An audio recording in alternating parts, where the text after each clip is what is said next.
The Origin Story of Loop Finance. Chapter E. Preface. When I designed this economic model, I was a freelance scholar deeply interested in economics, politics, and history. While developing Loop Finance, I felt the ignorance, confusion, and vulnerability of most people regarding economic values. This sparked my research and reflection on economic policies, ideas, and their effectiveness. It also led me to a new level of understanding of issues such as freedom, commitment, responsibility, and human nature. From the perspective of human history, the process of stable evolution has always been a transition between free institutions and excessive freedom. Excessive freedom in institutions leads to the erosion and collapse of state power, while excessive interest in freedom can also lead to popular resistance, as seen in the transition from tribal civilization to feudal civilization. Now, we are facing the multi-dimensional impact of freedom and institutional power. Monetary policy affects freedom, while the concentration of power leads to institutional deviation. This is also the reason why I designed Loop Finance.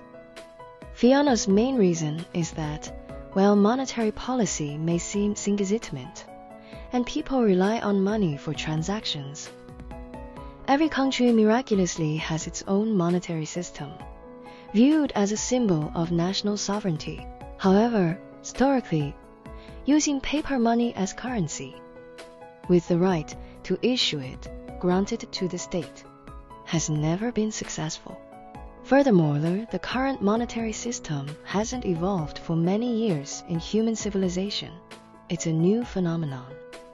Similarly, it's hard to believe or understand how a government with such power, within a single term of office, can make long-term plans that benefit future generations, or even generations to come. However, they all share a common goal: to govern their country well and earn the public's love and praise. This is a key factor in the problem. No one wants to see an economic downturn during their term, and they need to gain public support. They need to formulate policies that benefit people's needs. The reality is that all transactions in people's lives are conducted through money. Money is a unit of credit and a unit of account. However, people have discovered that the prices and quantities of goods used in money are constantly increasing. That's inflation. If you delve deeper, you'll discover that rising prices are sometimes simply a result of increased money supply, without reason or negotiation. It's precisely the vulnerability everyone displays during inflation that leads to the implementation of a series of support policies. People can't afford expensive goods like houses and cars. No problem. You can use lending services. In the early stages of lending, a group of daring individuals took advantage of lending policies to acquire what they needed in advance. Then, a large number of people followed suit, and the value of assets increased as more people bought. Those who initially used loans not only didn't lose money on interest, but actually profited. This directly attracted even more people to a frenzy of spending, causing prices to rise far faster than inflation. Some astute individuals quickly recognized the danger, predicting that future stagflation would occur due to peak demand and overcapacity. Excess products would be sold at low prices to sell, allowing them to purchase goods for less. The reality is that those who had been obsessed with pre-consumption, anticipating price increases, found that the rate of price increases had slowed. However, believing that prices would continue to rise, they continued to buy. Finally, they received disastrous news. A report of a corporate sales loss triggered a crisis.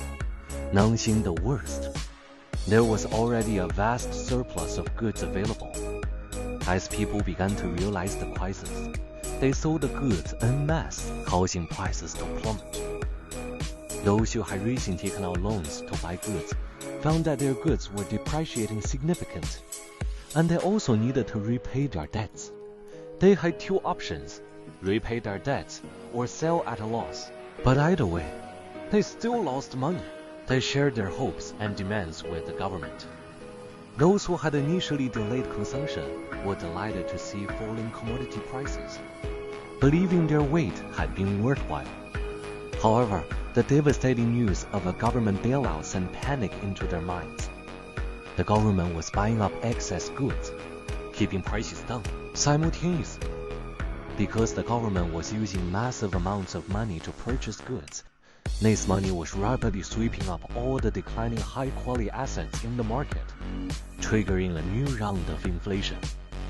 Not only were those who had delayed consumption unable to buy the falling goods, but the excessive growth of high-quality assets also blocked their other investment options.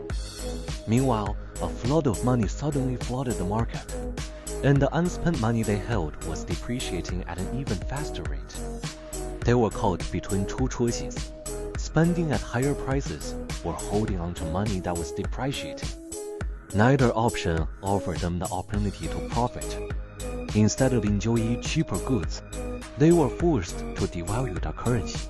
Soon, the economic crisis, fueled by excessive intervention, had already occurred, and thousands of years later, the government was left to pay for the mass amount of money it had previously issued.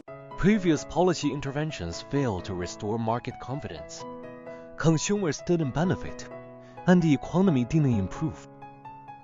Meanwhile, the government faced a massive debt crisis, leaving citizens unable to access low-priced goods.